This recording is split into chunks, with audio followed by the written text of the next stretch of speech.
Expansion of supreme court जजेस strength, supreme court के जजों की स्ट्रेंथ को अभी रिसेंटली 34 से बढ़ा के इन लोगों ने 50 करने का डिसीजन लिया है। अभी ये मामला जो है अभी इम्प्लीमेंट नहीं हुआ, थोड़े दिनों के अंदर इसके ऊपर यूनियन कैबिनेट अप्रूव कर दिया है। Increasing the strength of supreme court जजेस through amendment of supreme court number of जजेस एक्ट 1956। 1950 में जब supreme court of India establish होता है, 1950 में होता है, 28 ऑफ जनवरी 1950 को इंडियन सुप्रीम कोर्ट जो है फेडरल कोर्ट ऑफ इंडिया से सुप्रीम कोर्ट ऑफ इंडिया बन जाता है। तब जब ये बनता है उसमें जजों का जो नंबर था दैट वाज जस्ट 8, 7 + 1, 7 जो जजेस थे, अदर जजेस थे, प्लस एक चीफ जस्टिस ऑफ इंडिया था।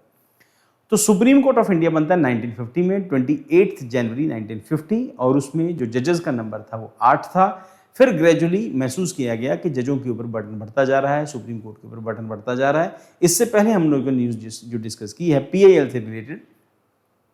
अब PIL में हमने डिस्कस किया कि इररिलेवेंट जो पिटिशंस हैं सुप्रीम कोर्ट में बार बार फाइल हो रही हैं, उसके बाद सुप्रीम कोर्ट के ऊपर बर्डन बढ़ता है। रीजन उसके पीछे बेसिक है कि उसकी स्क्रूटनी नहीं होती जब वो पिटिशन फाइल की जाती है, लिटिगेशन फाइल किया जाता है।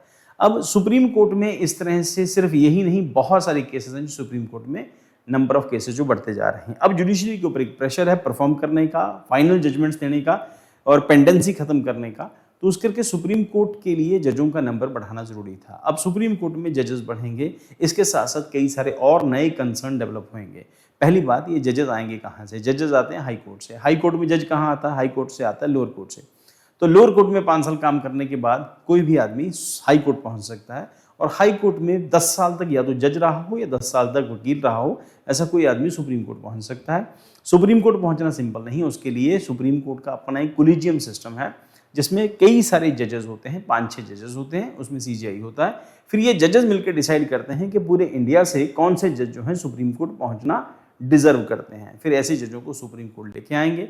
फिर सुप्रीम कोर्ट के अंदर कई सारे इश्यूज हैं, जैसे पेंडेंसी है बहुत ज़्यादा है, फिर एडहॉक जजेस का इशू है ना, फिर रिटायर्ड जजेस को भी अपॉइंट कर देते हैं कभी कभी, और फिर जजों के अंदर कई सारी इंक्वायरी कमेटीज बनती हैं, तो फिर वहाँ पे रिटायर्ड जजेस को वहाँ भेज देंगे। बट कुल मिला के ये कि 34 अभी जो नंबर है सुप्रीम कोर्ट के जजेस का, उसको बढ़ा के 50 करने से थोड़ी क्रेडिबिलिटी सुप्रीम कोर्ट की हो सकता है डेवलप हो, वो भी एक अलग एस्पेक्ट है। पर कम से कम वो जो बर्डन है मान लेंगे कुछ हद तक कम होगा। 13-14 जजों से बर्डन कम नहीं होने वाला, क्योंकि जुडिशरी ओवर बर्डन है, बट सुप्रीम कोर्ट के ऊपर बर्डन थोड़ा सा कम होगा। तो मेन कंसर्न यही कि जजेस का नंबर बढ़ाएंगे।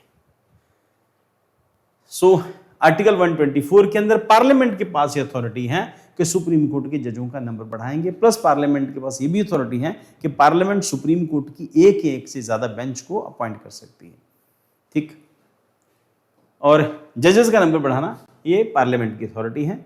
रीजन उसके पीछे क्या है? हाई पेंडेंसी है, वैकेंसी ऑफ रिटायरमेंट, वैकेंसी भी बहुत ज्यादा है, रिटायरमेंट भी बहुत ज्यादा है, एक्सपेंडेड ज्यूरिसडिक्शन है, कॉन्स्टिट्यूशन अपीलेट PIL रोल, कई सारे रोल इसके जो प्ले करता है। Institutional recommendation include all India जजेस एसोसिएशन यूनियन ऑफ इंडिया, क्योंकि इसको मैंने डिस्कस कर लिया था, तो आज से कुछ साल पहले NJC बनाया गया था, नेशनल जुडिशियल अपॉइंटमेंट कमीशन, जिसको सुप्रीम कोर्ट ने खुद ही रिजेक्ट कर दिया था। उसका बनाने के पीछे लॉजिक ये था कि जजों की अपॉइंटमेंट NJAC के थ्रू होगी, उसमें पार्लियामेंट से यानी कि रूलिंग गवर्नमेंट से कुछ लोग आएंगे, कैबिनेट मिनिस्टर्स बैठेंगे, ऑपोजिशन का लीडर होगा, एक ज्यूरिस्ट होगा।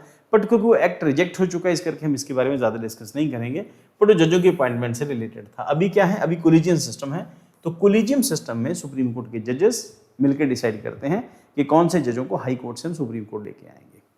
और की कंसर्न्स क्या है? क्वालिटी एंड क्वांटिटी डिबेट है कि क्वालिटी क्या है कि क्वांटिटी क्या, कि सिर्फ क्वालिटी के ऊपर फोकस, क्वांटिटी के ऊपर फोकस ना हो कि कितने जजेस ने केस खत्म कर दिए, बल्कि फोकस ये हो कितने लोगों को जस्टिस मिला। जैसे हम लोगों ने कल डिस्कस किया था, justice is not just to be done, है ना, it seems that justice has been done, कि जस्टिस हुआ है, बट ये नहीं कि जस्टिस हो गया, और जस्टिस हुआ नजर भी आना चाहिए। ठीक, तो उसके लिए क्वालिटी जो है वो मैटर करती है। इंफ्रास्ट्रक्चर कंस्ट्रेंट्स, बहुत सारा इशू इंफ्रास्ट्रक्चर से रिलेटेड है। इनएफिशिएंट केस मैनेजमेंट है, उसके बाद excessive SLPs, diverting constitutional focus है, स्पेशल लीव पिटिशंस हैं, बार फाइल होती हैं, उसके बाद जो फोकस है वो शिफ्ट हो जाता है। वे फॉरवर्ड क्या होगा? Improve case listing and management system, promote alternative dispute resolution लेके आना पड़ेगा। रैशनल स्पेशल लीव पिटिशन जो है जो रैशनलाइज हैं, जितनी भी पिटिशंस फाइल होती हैं उनका रैशनलाइजेशन होगा कि कौन किस बेस के ऊपर एसएलपी फाइल हो सकती है। देन उसके बाद स्ट्रेंथनिंग सबऑर्डिनेट जुडिशरी को स्ट्रेंथन करना पड़ेगा, लोअर कोर्ट्स को, डिस्ट्रिक्ट कोर्ट्स को, इनको स्ट्रांग करना पड़ेगा। देन कंक्लूजन जो आप देख लेना बेटा उसको।